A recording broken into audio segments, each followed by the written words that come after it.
Hello everyone, it's the Bitcoin SV Bulldozer. So this one's going to be called Hoardinals and Hoardling. And what the hell do I mean by that? So the video is going to be my exhibition / auction, but I'm not going to perform an auction. It's just going to be an exhibition. And the tokens that are associated with the images that I've uploaded to the BSV blockchain, I'm going to hoardle them.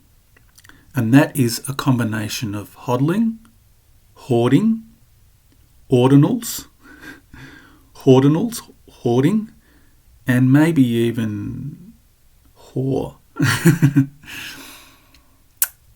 So how did I arrive at this idea?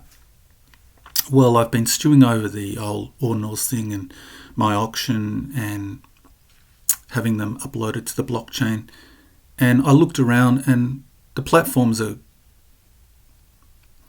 a bit scarce on the BSV blockchain, but the best one is by far Zoid, zoide.io, and hats off to the people that created that platform. It is fantastic, guys.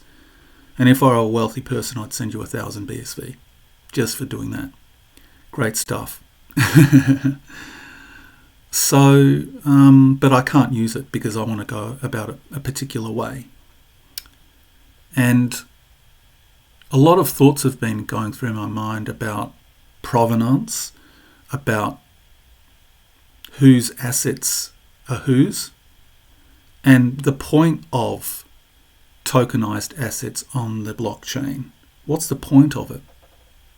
Are we trying to show ownership? Are we just pumping and dumping? And ordinals, what's the point of them?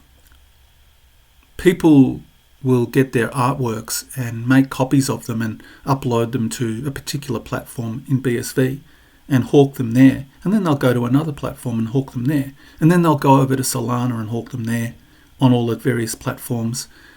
And so all you're really doing is you're selling a copy of that JPEG.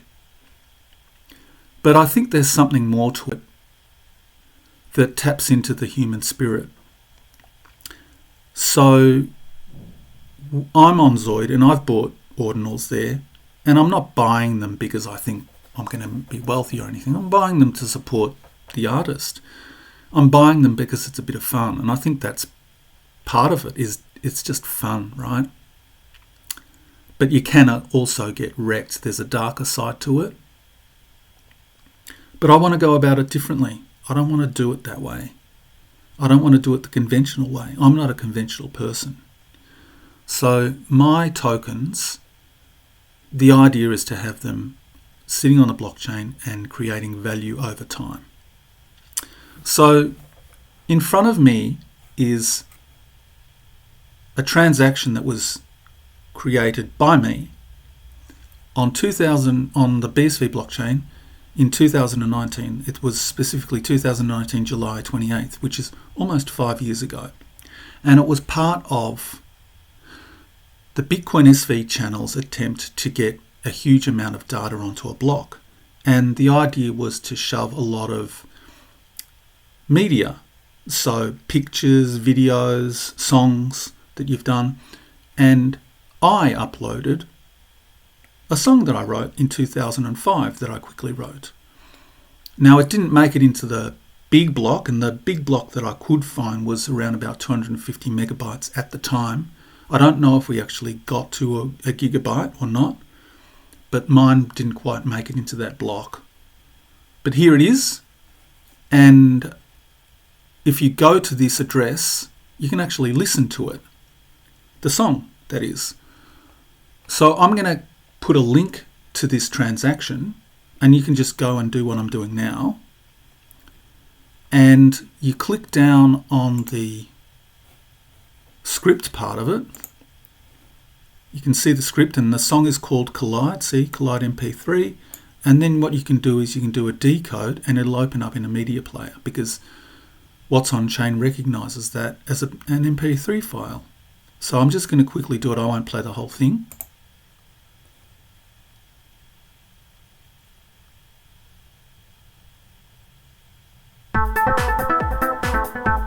So you can have a listen to that in your own time. I've got a fair bit to cover here. So the point of me bringing this up is this is kind of a record from 5 years ago when people were really first uploading stuff to the Bitcoin blockchain, right? Finally, the shackles had been unleashed and we were uploading stuff to the blockchain, and we were basically going on a path that nobody else had gone on. So 250 megabyte block, that's huge. And shout out to Satoshi for all the work that you've done over this time. You're a stalwart in the BSV space. People have come and gone and you've just kept going, man. If you're listening, hats off to you. So, on to my exhibition/auction.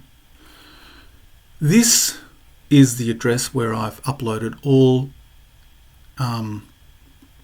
38 pictures of the exhibition that I've created, which is called the 38 exhibition.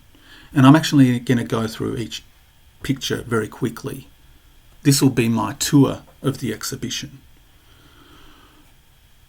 So what you can do, like with that song, is you can go, to start the exhibition, you go to page 4. And you go down here, and it's in order from the first OneSat ordinals transaction onwards, right? So I just click down there.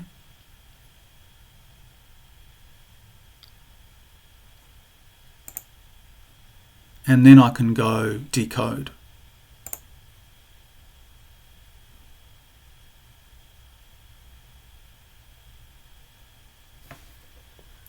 And there's the first image. So you can do this in your own time. You'll probably get better quality if you go directly to the blockchain than you will if you're watching this video. But I'm going to go through each one quickly. So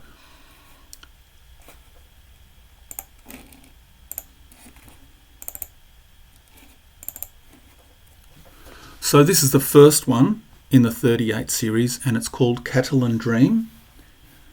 And it's based on the Catalan number 14. And if you want to find out more about this, I was inspired by the video on Catalan numbers in the YouTube channel Numberphile, which is number Phile. There's a girl talking about Catalan numbers and she shows these hexagons. And I thought, well, I can actually create an artwork out of this. I do this actually. I use the Numberphile channel quite a bit to get inspiration. I'm working on a Fibonacci one at the moment. So this one is called Floral Space Vision, and it's these two bits. I just created them, and then I thought I can actually create a larger work out of this, and then I got that vision of the whole thing, right? So it's kind of a trippy vision. This one is called Sriyantra Flame, and what I did is I sponsor a guy called Zach Corvin. He's a geometric artist. He generally works in grayscale or dark tones. He doesn't really use colour. And so what I did was I took the framework for his Sriyantra and how he creates it, and I made a colour version of it. And it doesn't look very similar to his at all. Once it's finished, there are aspects of it that are just not included in his, like these Celtic flourishes and the flames.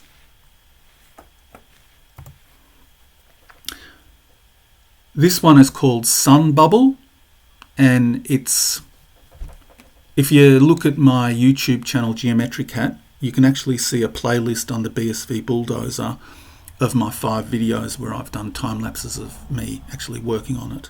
And you can see there's mathematics behind this that inspired me to create this. This one is called Cubes in and Out of Pyramids.